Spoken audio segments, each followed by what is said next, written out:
Shalom Aleichem everybody, hope all is well. So I'm making this update video because it was pointed out to me that the quote of my video a couple of days ago, which with the help of Hashem got a lot of views, it was a misquote, but I want to clarify the concept. When I quoted the Holy Father of the Rebbe, Rebbe Levi Yitzchak, the father of the Rebbe, the quote that I read, because there was a post which said that the Rebbe's father says that when Gaza falls, the Mashiach will come. When Gaza falls, the temple will be built and the Mashiach will come. Whereas those weren't the exact words of the Rebbe's father. But the concept is there, and that's why I think that it's an important idea. Because what are the exact words of the Rebbe? The Rebbe's father. The Rebbe's father, because I want to clarify, because it's such an intense topic, and I want to, be honest, and I don't want there to be any misunderstandings. And to clarify, this isn't like a prophecy in the Tanach, where it's like a specific prediction and prophecy that happens in a specific way that is like a glimpse into the future.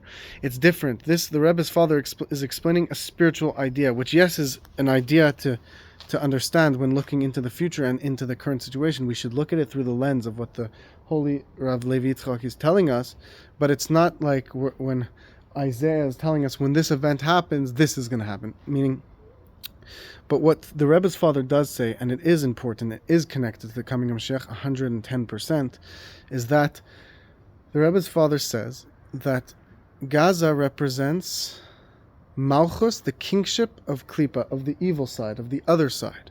And he says, and the Leumas Zeh, the opposite of this, is the Beis HaMikdash, is the aspect of the Bechinas Beis HaMikdash, the aspect of the Beis HaMikdash. So they're opposing forces. The idea of Gaza represents the Malchus of Klippa, the kingship, the kingdom of evil, the kingdom of impurity, and the Beis HaMikdash is the Malchus of Kedusha, of course. So that is an important concept to understand. That's what we have to understand, is that they are two opposing forces.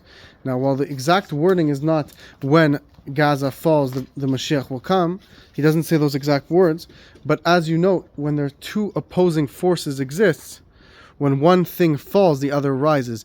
Whatever the situation is, let's say you have two people pushing each other, two opposing forces pushing each other. When one moves in one direction forward, the other moves backwards. It's an automatic, direct correlation, right? Two opposing forces. Always. When something gets hotter, it becomes when a room gets colder, it gets less hot. When it gets hotter, it gets less cold.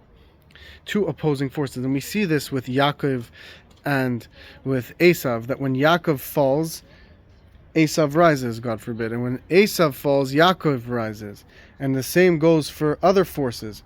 For example, we see this concept as well in the Tanya, the Holy Tanya, where it speaks about the evil inclination, the evil temptation, the Yetzer Hara, when he tempts us to do a sin against our soul. When our soul pushes, when our soul overcomes, rises, the evil inclination falls, and so on and so forth. In an army, in a war, when one force succeeds, the other is failing. When one army conquers territory, the other loses territory. There's no in-between. There's no we both conquered the same. There's no I conquered this territory from you, but you also didn't lose this territory from me. It's impossible. It's like saying, I gave you $100, but I didn't lose $100.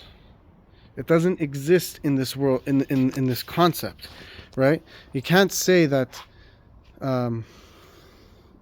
it became 10 degrees warmer outside, but it didn't get the temperature didn't change. That's impossible. So too, these two opposing forces, when one falls, the other rises. When one rises, the other falls.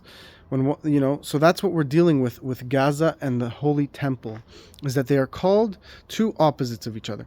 Now, whether to understand this in a physical or spiritual, each person understands this in their own life, but we can't ignore the clear words of Rebbe Leivik, of the Rebbe's father, Rav Levi Yitzchak, where he says that there are two opposing forces, Gaza and the aspect of Beis HaMikdash. So whether this means in a spiritual way, when Gaza falls, when we knock down Gaza, we knock down the enemies of Gaza, the militants that are trying to attack us, when we take them down, and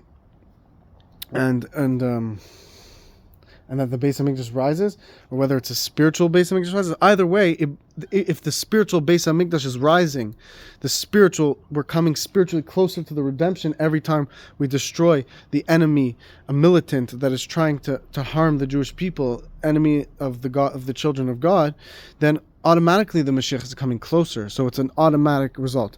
The point is that I misquoted, because I saw a post which misquoted, where it says that when Gaza falls, the Mashiach will come. Those weren't the words of Rav Levi Yitzchak. He didn't say when Gaza falls, the Mashiach will come. But he says that Gaza is the opposing force in the evil realm of the Beis Hamikdash. It is the spiritual opposing force of the evil reflection, or I should say, or evil aspect. It's everything that exists in holiness also exists in the evil realm. So he says Gaza is the Malchus, the kingship of Klippa. It is the spiritual opposing force of the Holy Temple. And look, you see on the militants, these evil terrorists, on their flag, it represents the place, that building that they have on their flag is the area of where our Holy Temple will be. So you can understand in a physical way that they're blocking the coming of Mashiach. So that's a concept I want to clarify. May we merit the coming of Mashiach fully today, and may all the enemies of Israel fall